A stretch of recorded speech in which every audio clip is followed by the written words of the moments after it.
Mesdames et messieurs, je vous ai conviés pour vous annoncer une nouvelle importante. J'ai eu la chance de devenir à 18 ans l'assistant de Christian Dior, de lui succéder à 21 ans et de rencontrer le succès dès ma première collection, en 1958. Depuis, j'ai vécu pour mon métier et par mon métier. Je veux rendre hommage à ceux qui ont guidé mon action et m'ont servi de référence.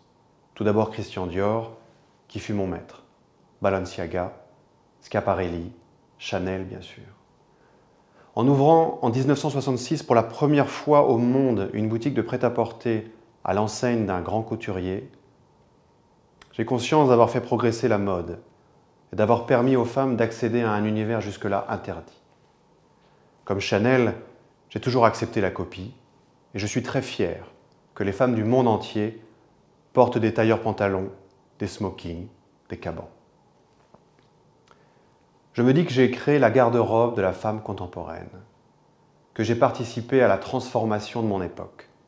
Je l'ai fait avec des vêtements, ce qui est sûrement moins important que la musique, l'architecture, la peinture, et quoi qu'il en soit, je l'ai fait. On me pardonnera d'en tirer vanité, mais j'ai cru que la mode n'était pas seulement faite pour embellir les femmes, mais aussi pour leur donner confiance, leur permettre de s'assumer. Je me suis toujours élevé contre le fantasme de certains qui satisfont leur ego à travers la mode. J'ai au contraire voulu me mettre au service des femmes, c'est-à-dire les servir, servir leur corps, leur attitude, leur vie. J'ai voulu les accompagner dans ce mouvement de libération que connut le siècle dernier. Je veux remercier ceux qui m'ont fait confiance. Michel de Brunnhoff, qui me conduisit chez Christian Dior, Mac Robinson, Richard Salomon, Pierre Berger, bien sûr. Il m'est impossible de citer tous les premiers et premières d'ateliers qui m'ont accompagné. Pourtant, qu'aurais-je fait sans eux? Tous les ouvriers et ouvrières dont le dévouement admirable m'a tellement aidé. Je veux remercier les femmes qui ont porté mes vêtements, les célèbres et les inconnus. J'ai toujours placé au-dessus de tout le respect de ce métier, qui n'est pas tout à fait un art, mais qui a besoin d'un artiste pour exister.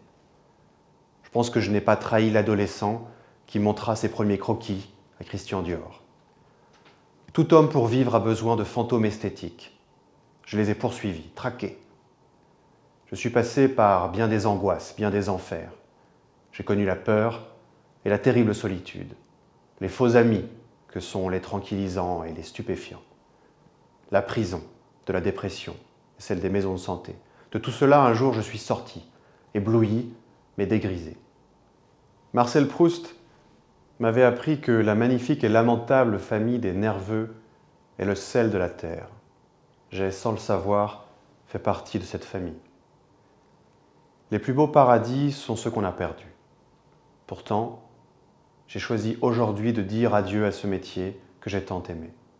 Je veux vous remercier, vous qui êtes ici et ceux qui ne sont pas, d'avoir été fidèles au rendez-vous que je vous ai donné depuis tant d'années, de m'avoir soutenu, compris, aimé. Je ne vous oublierai pas.